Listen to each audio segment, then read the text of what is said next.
Cindy Sheehan, Genesis was one of the first places when you first got started. I remember before we were in the newspaper to interview you about your trek. And you're another example of what a motivated person whose heart and mind's in the right place can do.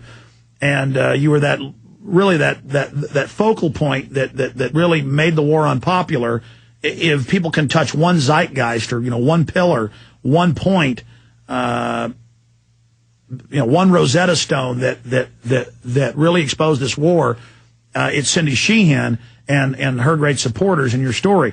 The other problem and sad problem is if anybody can touch a zeitgeist or a keystone and say what has allowed it to continue and actually expand and really destroyed a lot of your work is Barack Obama. And I want to get your take on that statement I just made, but it's great to have you here with us.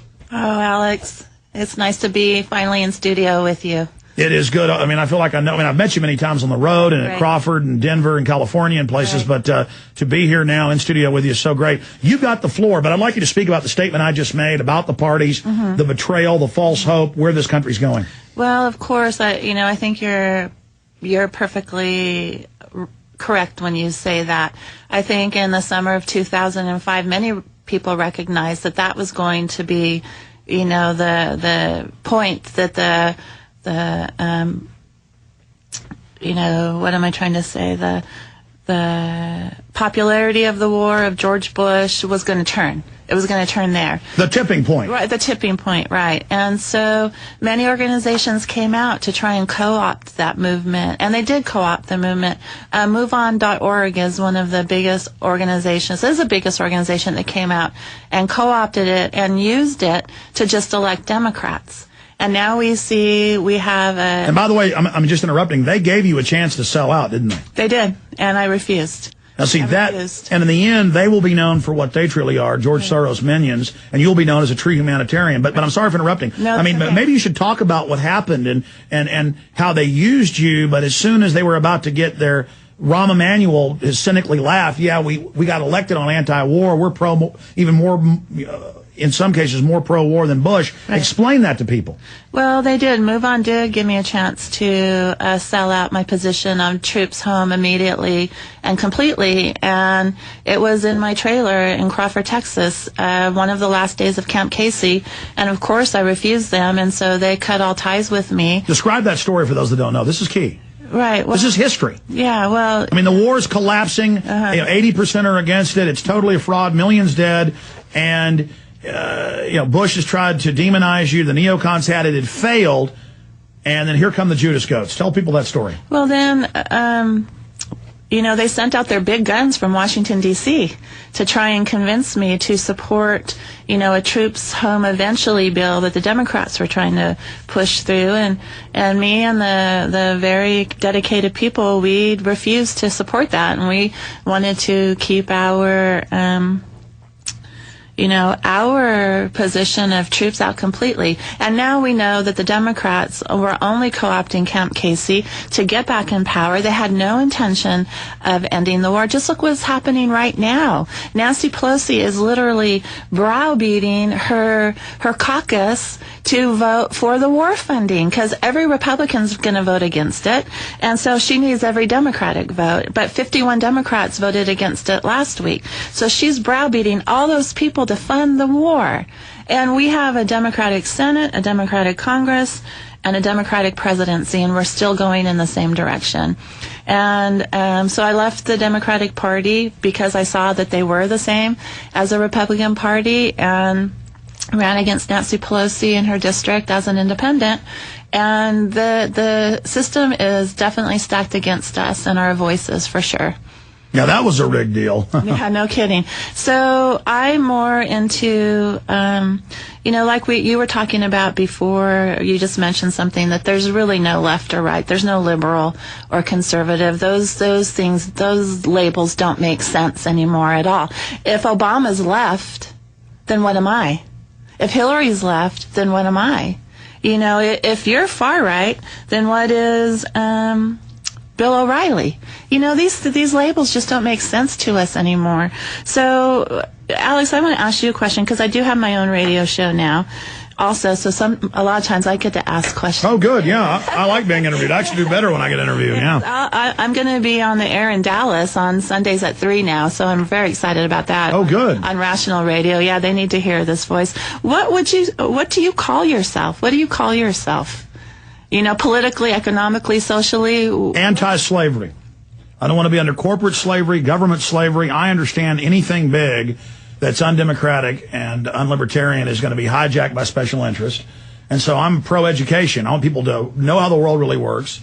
And I want the 10 amendments. I want them all. Mm-hmm. And I know that there may have been differences in the parties before, and there were sometimes in history, but now there certainly isn't.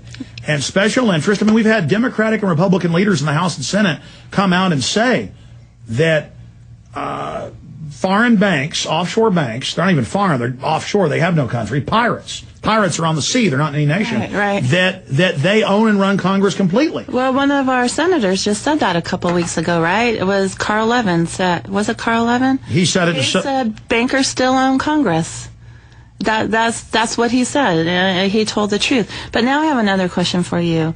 You don't ever advocate any violence, do you? No. I've never heard you advocate any violence. I wouldn't be on your show. What people say I do? Yeah, you know, I've heard that I think, because you said you support all the amendments from 1 to 10. Mm-hmm. And this is the problem in our country. We think that we can pick and choose what amendments that we like. And then we don't have to like the other ones. I don't like guns. I hate guns. I don't own guns, but the Second Amendment gives us the right to keep and bear arms, doesn't it? Yes. And, you know, all the amendments have laws that have passed to restrict the amendments, and as long as they're not too draconian. But the thing is that we are trying to support this Constitution that our leaders and the banks and the corporations have destroyed. Well, that's what they do. They sell one person, one group, I'm getting rid of this one, and then let's get rid of that one, or let's restrict this one, let's restrict that one, and pretty soon they're all gone.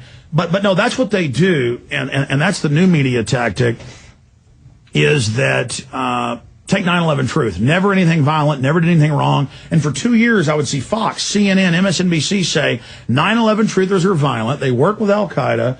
They need to be arrested. That's Glenn Beck. They say that about me, too. So I'm an Al-Qaeda supporter because I want peace. Exactly. So now, this horrible, deranged 88-year-old World War II vet, that doesn't mean all World War II vets support killing people at the Holocaust Memorial. Right. Well, just like because the guy supposedly signed a 9/11 petition, there's been hundreds of those, and this one had 16,000 signatures, that now Glenn Beck said, quote, that 9/11 Truth sees him as a hero because he signed a petition. No one ever said that. It's pure guilt by association, and that's pure intimidation just to get us off kilter. Let's talk about this media, left and right, that supported the murder of over 1 million Iraqis. Absolutely. Let's talk about, see, they always want to get it off of them and onto us, when clearly there's torture going on. Clearly Obama said he wouldn't hire any lobbyists, and that's all he did. Right. Clearly he said he was going to make all the bailout money and the stimulus money public, and he's made it secret. Right. So, you know, clearly this guy is on the telephone, they admit, every week with Bush still. Right. I mean, you saw him hugging and kissing, literally, when he got on the helicopter, and I'll call you next week. I was reading their lips. Yeah. I mean, you could see it.